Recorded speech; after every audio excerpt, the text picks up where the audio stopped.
ወደ ስራ እየገቡ ያሉ አምራች ኢንዱስትሪዎች በአይነትም ሆነ በመጠን ለየት ያሉና ስትራቴጂክ ምርቶችን የሚያመርቱ ናቸው አሉ የኢንዱስትሪ ሚኒስትሩ መላኩ አለበል። ሚኒስትሩ ይህንን ያሉት ዛሬ በደብረ ብርሃን የአምራች ኢንዱስትሪዎች የስራ እንቅስቃሴ ጉብኝት በተደረገበት ወቅት ነው። አምራች ኢንዱስትሪዎች ተወዳዳሪነታቸውን ለማሳደግ ያሉባቸውን ማነቆች መለየትና የፖሊሲ መፍትሄ የመስጠት ስራ እንደሚሰራም ሚኒስትሩ ጠቁሟል።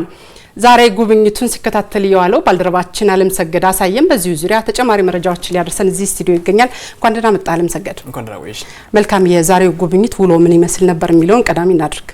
በጣም አሪፍ። የኢትዮጵያ አምራች ኢንዱስትሪ ብሔራዊ ካውንስል ነው በዛሬው ዕለት እንግዲህ በደብረ ብርሃንና አካባቢው ላይ የሚገኘው የአምራች ኢንዱስትሪዎች ቁመናና ያሉበት ሁኔታ ምን ይመስላል የሚለውን ከኮሚቴው አባላት ጋር በመሆን እንግዲህ ጉብኝት ሲያደርግ የነበረው። በነገራችን ላይ ይሄ ጉብኝት አርብ ዕለትም በባህር ዳር አካባቢ የአምራች ኢንዱስትሪዎች እንቅስቃሴ ምን ይመስላል የሚል ጉብኝት አድርጎ ነበር። የዛ ቀጣዩ ክፍል ነው ማለት ነው። በሰሜን ሸዋና ደብረ ብርሃን አካባቢ ተደርጓል።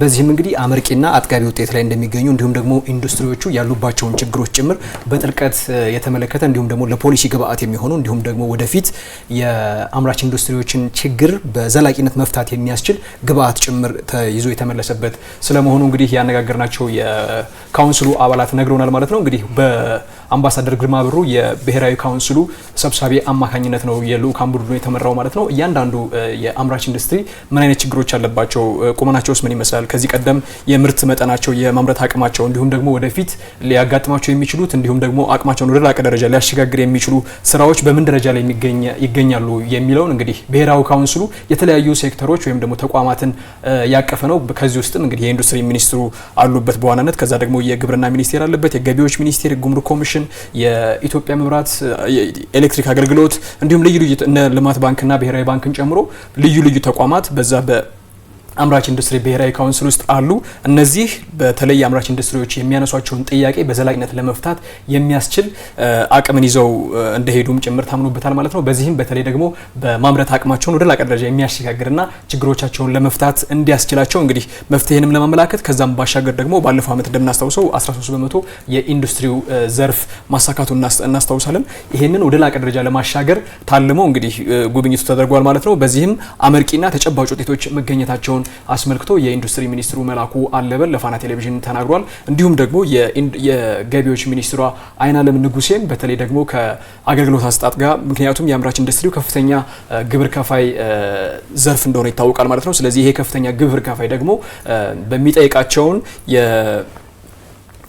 የተለያዩ የአገልግሎት አሰጣጥ ሂደቶችን እንዴት ነው የሚፈታው የሚለውን ከአምራች ኢንዱስትሪዎቹ በኩል ለተቋሙም ጭምር ጥያቄ ቀርቦበት እነሱም ቃል ገብተው ችግሮቹን በዘላቂነት ለመፍታት ተመልሷል ማለት ነው። የኢንዱስትሪ ሚኒስትሩን የመላኩ አለበልና የወይዘሮ አይናለምን ሀሳቦች ተካትለን እንመለስ።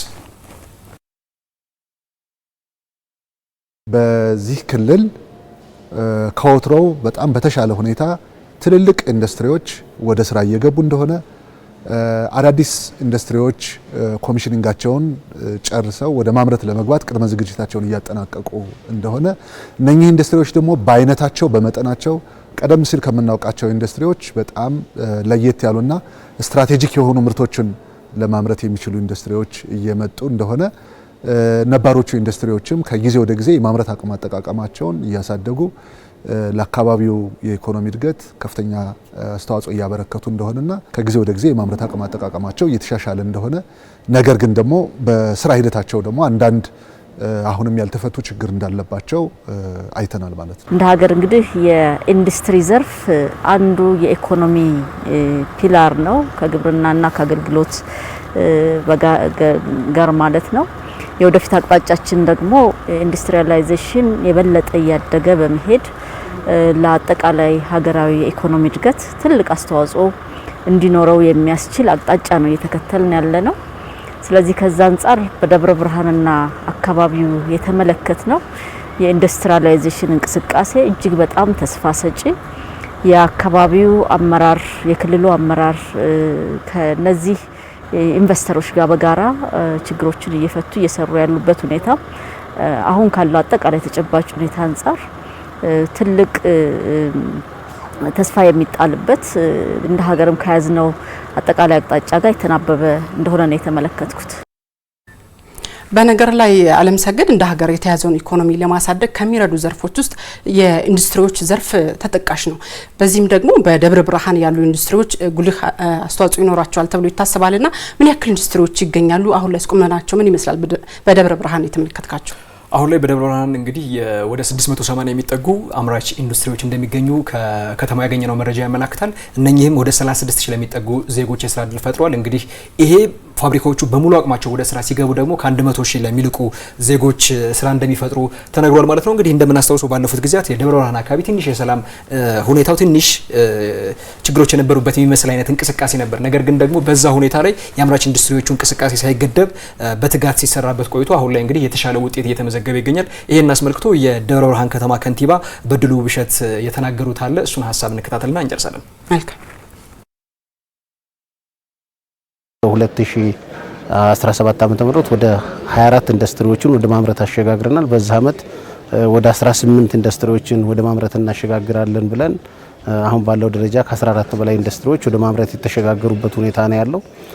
እንዲሁም በተለይ ከ165 በላይ የሚሆኑ ኢንዱስትሪዎች ግንባታቸውን አጠናቀው ማሽነሪ በመጠባበቅ ላይ የሚገኙ ናቸው። ሌሎች በርከት ያሉ ኢንዱስትሪዎች የግንባታ ሂደት እስከ ግንባታ ማጠናቀቅ ድረስ እየደረሱ ያሉበት ሁኔታ ነው ያለው። ከዛ አኳያ ስንመለከተው በተለይም በዛሬው ቀን የተደረገው ጉብኝት ኢንዱስትሪዎች የሚገጥማቸውን ችግር ወይም ማነቆች አንዱ ታሳቢ ያደረገ ነው። የብሔራዊ የአምራች ኢንዱስትሪ ካውንስሉ አመራሮች እያዩ ያሉት በዚህ ደረጃ የሚስተዋሉ ከኃይል አቅርቦት ጋር ከመሰረተ ልማት ጋር እንዲሁም ከፋይናንስ አቅርቦት ጋር እና ከሌሎችም ጋር የተያያዙ ጉዳዮች ተነስተዋል። በነዛም ላይ በቀጣይ መፍትሄ ያገኛሉ ተብሎ ይጠበቃል። ዓለም ሰገድ ለመረጃዎቹ እጅግ አድርገን እናመሰግናለን።